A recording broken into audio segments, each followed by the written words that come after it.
আসসালামু আলাইকুম। আজকে তৈরি করব থানকুনি পাতার ভর্তা। এই ভর্তাটা কিন্তু দুই রকমভাবে তৈরি করা যায়।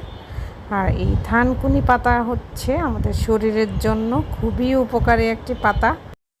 পেটের বিভিন্ন রকম অসুখ হলে কিন্তু এই পাতা খেলে ভালো হয়ে যায়। তো এই পাতাটা দুই রকমভাবে ভর্তা করে খাওয়া যায়। তো আজকে আমি এটার একটা প্রসেস দেখিয়ে দিব।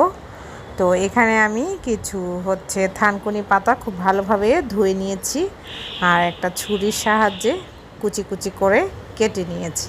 তো এইভাবে পাতাগুলোকে কুচি করে কেটে নিয়েছি। এখন এর মধ্যে আমি কাঁচামরিচ দিব।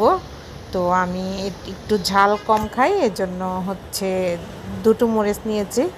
এখানে আপনি চাইলে শুকনো মরিচ দিয়েও এই ভর্তাটা তৈরি করতে পারবেন, তবে আমি কাঁচা মরিচটা দিয়েই ভর্তা খেতে ভালোবাসি। এখন আমি পেঁয়াজ কুচি করে নিব। আর যে কোনো ভর্তার মধ্যেই কিন্তু পেঁয়াজ দিলে সেটা খেতে অনেক বেশি ভালো হয়। তো আমি পেঁয়াজ কুচি করে নিচ্ছি। আর এই ভর্তাটা কিন্তু আপনি আরও একভাবে তৈরি করতে পারবেন।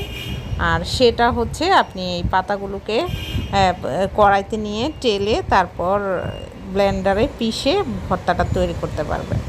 তো এখন আমি সবগুলো একসাথে মিশিয়ে নিয়ে পেঁয়াজ আর থানকুনি পাতা আর সামান্য একটু লবণ এবার খুব ভালোভাবে মথে নিব। আমি কিন্তু কাঁচামরিচটা এখন দিব না, আর এখন যদি আপনি মথার সময় দেন তাহলে কিন্তু হাতে অনেক জ্বালা করবে।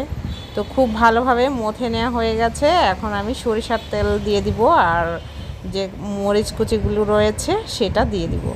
এবার খুব ভালোভাবে মিশিয়ে নিলেই কিন্তু ভর্তাটা তৈরি হয়ে যাবে। এই ভর্তাটা গরম ভাতের সাথে খেতে খুব ভালো লাগে।